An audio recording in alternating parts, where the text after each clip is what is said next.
एक सुखिया बुढ़िया माई अपने बेटा बहू और 3 पोते पोतियों के साथ रहती थी। वह तुलसी देवी की परम भक्त थी। रोज नहा धोकर तुलसी जी को सींचती, सुबह शाम दिया बाती करती, भोग लगाती, 5 परिक्रमा करती और वहीं बैठकर तुलसी जी के 5 भजन गाती। लेकिन उसकी बहू को यह सब पसंद नहीं था। एक दिन सुखिया बुढ़िया माई अपने गांव की 4 सहेलियों के साथ द्वारिकाधीश मंदिर दर्शन के लिए पैदल पैदल जा रही थी। तब बुढ़िया के बेटे ने अपनी पत्नी से 4 दिनों जितने आटे के घी के लड्डू माँ को बनाकर देने को कहा, लेकिन बहू ने डिब्बे में पूरा तुलसी का पौधा ही जड़ से उखाड़ कर रख दिया।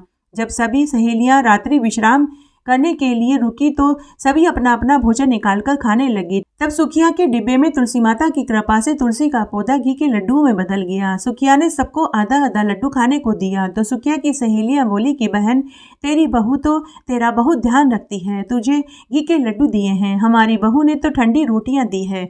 उस दिन सुखिया ने मन ही मन अपने बेटा बहू को ढेरों आशीर्वाद दिए। इस तरह 4 दिन चलते चलते वे मंदिर में पहुंच गए।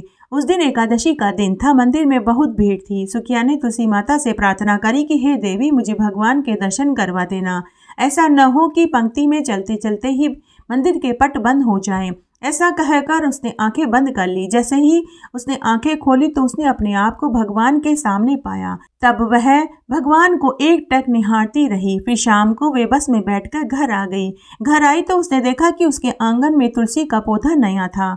माँ ने बेटे से पूछा तो बेटे ने पूरी सच्चाई बता दी। बहू ने रोते रोते अपनी सास से अपनी गलती की क्षमा मांगी तो माँ बोली कि लेकिन बेटा, मेरे डिब्बे में तो लड्डू ही भरे थे, उसमें तुलसी का पौधा नहीं था। कि तभी उसके पोते आ गए और दादी से प्रसाद मांगने लगे। दादी ने लड्डू वाले डिब्बे में से प्रसाद निकाल कर देना चाहा तो डिब्बे में सोने की मोहरें भरी हुई थी।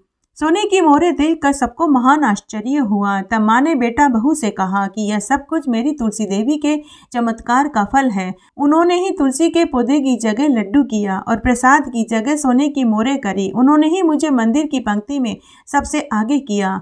यह चमत्कार सुनकर बहू बोली कि सासू माँ, आज से मैं भी आपके साथ तुलसी जी की पूजा करूंगी। हे तुलसी माता, जैसे आप सुखिया बुढ़िया माई पर टूटी वैसे सबके ऊपर टूटना।